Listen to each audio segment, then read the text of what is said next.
Hi everyone, Dr. Remy from Pain Free and Fit, and welcome back to part 3 of our series on stretches to avoid and include for degenerative disc disease in the lower back. Today is our part 3. We're going to be going over the correct stretches to target the joints and disc fibers of those degenerative discs in your lower back through a process known as mobilization. Hope you enjoy.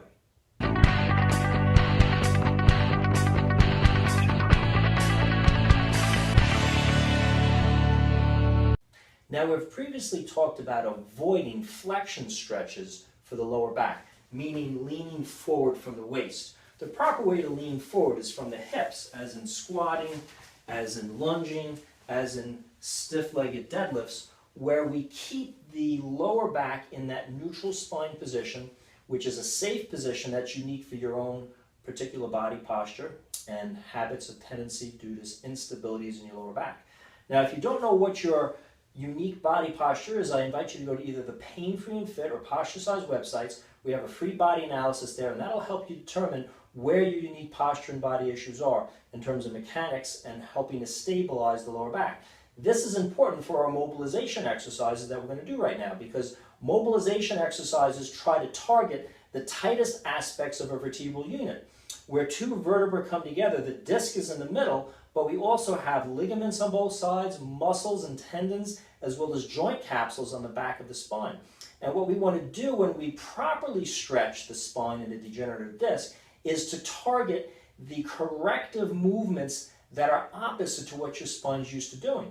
If you have a habit of, let's say, sitting with one hip higher or leaning a rib in or twisting to one side or another with your pelvis or torso more to one side asymmetrically during the day than another, or stand with one leg out, which causes the hip to come up, or if you have an anterior pelvis where your tailbone is higher than your pubic bone, you have to know what these particular issues are in your body because you want to include them in your targeted mobilizations.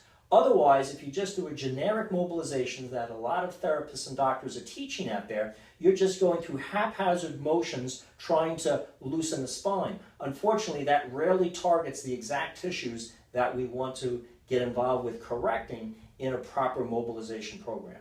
So let's begin. For degenerative discs, I like to make sure that we use a decompressed or low load position on the spine. And the best way to do that is on your hands and knees. Because on your hands and knees, the spine will float or hang with very little disc compression. There are 3 basic directions of mobilization that we're going to use. We're going to use a front to back mobilization, which is done by tucking your tail under. You'll feel a little bit of a upwards movement to your spine as it flexes slightly. Again, this is the most dangerous direction for most people with degenerative discs, so you only want to tuck the tail under as far as comfort allows. If you begin to feel any discomfort, you want to stop just before that and then release. Then we'll go the other way, which is extension, raising the tailbone up. You'll notice my lower back arch is increasing with that. And we're going to cycle back and forth, holding each one for a 2 to 5 second hold, and we'll repeat that for between 5 and 10 or 12 repetitions. The key with this is I'm keeping in mind my unique body position that addresses my mechanical flaws. If I have a tendency to raise my right hip up more than my left, or lean or twist my torso or rib cage, or slide my torso or hip to one side, I want to keep that in mind as I'm going through this exercise. I want to hold those tendencies in check so I'm not having a tendency to raise my hip as I'm doing this stretch. Otherwise, I'm not targeting the correct tissues. Mobilization helps to move and slightly stretch and promote circulation in those disc tissues. The disc doesn't have deep blood supply, so it responds to motion called imbibition, which takes fluid and pumps it in and out of the disc fibers to assist in the healing of the peripheral disc. It also needs motion, the spine does, for proper circulation and for proper motion in the other soft tissues, such as the joint capsules and the ligaments. So if I'm not keeping in mind my corrections and just cycling back and forth with this and not holding one hip down or one torso rotated to one side, or perhaps shifting my hips to the left or right because I have a translation problem, if I don't do that, the right tissues that are tight are not being addressed. The spine as a whole is moving, but I'm not targeting in to what really needs to be stretched and mobilized. So again, get a full body analysis on yourself so you can understand what your issues are and you can hold those corrections as you mobilize. The second mobilization is a side-to-side mobilization. Now, if I had a right hip that came up into my ribs, as I push my right hip down away from my ribs, I want to emphasize that side of mobilization.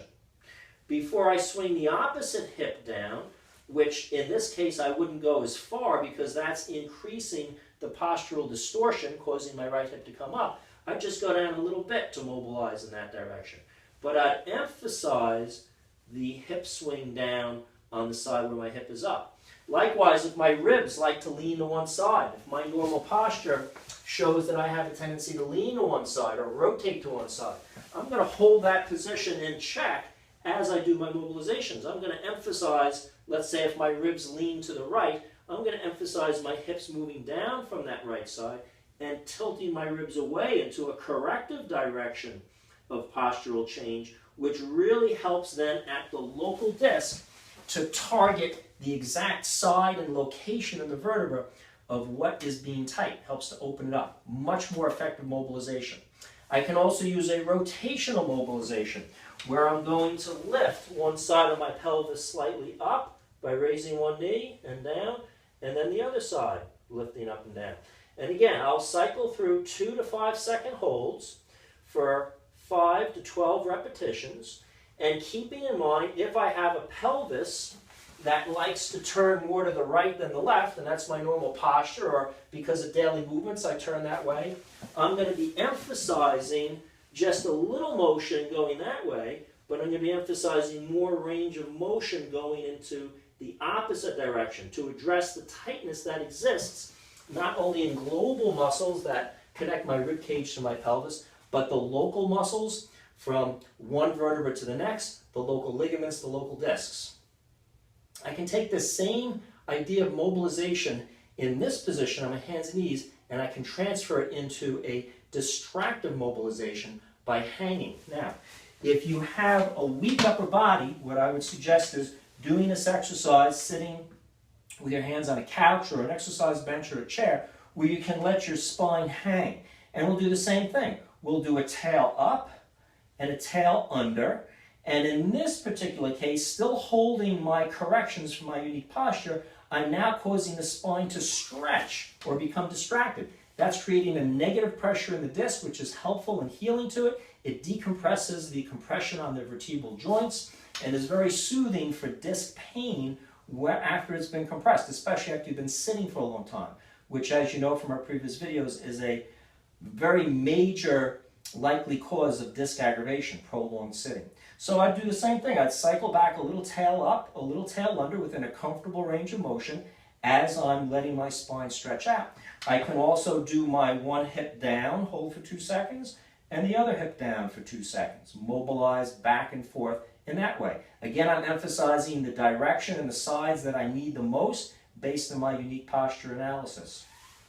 I can take a rotational twist or mobilization in the same position by simply pushing one knee a little forward and then the other knee a little forward, the other knee back. And that way I'm mobilizing. Now, if you've had some of experiences in our videos before, we've talked about making sure that the belly button and the pubic bone stay aligned when we're doing rotation. This is a little different because the motion is so slight, we actually want to provide a little rotation into that lower back joint. I'm not moving a great distance to do this. I'm moving maybe 1/4 of an inch or less by bringing one leg forward and the other leg back. Again, I want to emphasize any direction of correction based on my individual posture findings. If I have enough upper body strength to put more of a distractive force in, I can use 2 chairs or a dip apparatus at the gym to do the same thing. As I hang or even take weight off my feet, and by the way, you can also do this at a kitchen counter. If you have a right angle at your kitchen counter, you can put your hands on the counter and suspend your body like that. So you don't necessarily need 2 chairs or a gym dipping apparatus.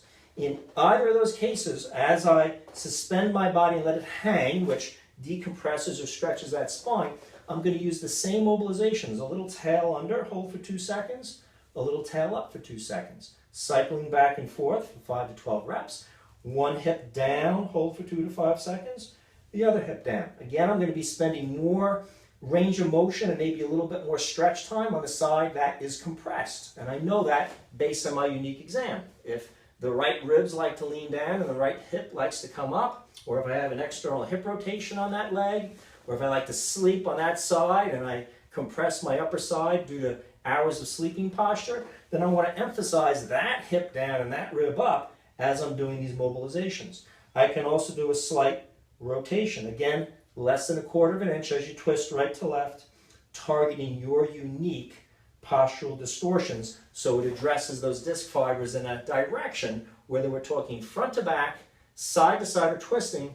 That's correcting your normal aggravating postural stresses and tendencies.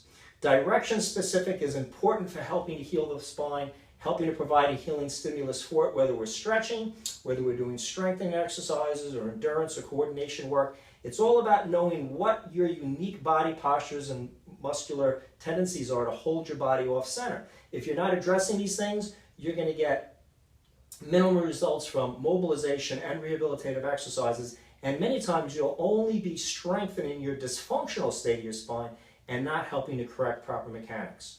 So if you like this video and enjoy our series on low back stretching for degenerative disc disease, I invite you to subscribe to the channel. We have lots of more videos having to do with spinal strengthening, coordination exercises, flexibility, balance, endurance training, all aimed at degenerative disc disease. We're really excited here at Pain Free and Fit because we have a brand new series coming out called the Fast Track Healing Program for Degenerative Disc Disease. That's going to be available on the website, painfreeandfit.com, where we go over not only stretches, but what exercises to avoid, what exercises to include, a whole healing exercise program from Monday through the following week, Sunday, of a little bit of work each day, as little as 5 minutes a day in this program. You can get some really nice results on degenerative discs. If you want to help me share this info with others suffering from degenerative discs, give me a thumbs up below. Let's share the information. I hope this helps with your degenerative disc disease.